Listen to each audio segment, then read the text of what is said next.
Imagjinoni këtë, një biznesmen i huaj, me $100 milion, gati për të investuar në Shqipëri, por në vend të duar trokitjeve e presin dhuna dhe kërcënime. Ky është rasti trondites i Fa Dimitrit.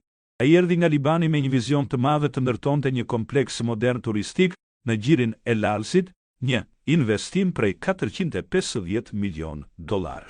Një projekt që premtonte vende pune, zhvillim dhe imazh më të mirë për Shqipërinë, por gjithçka mori tjetër drejtim kur, para familjes së tij, Mitri u dhunua brutalisht.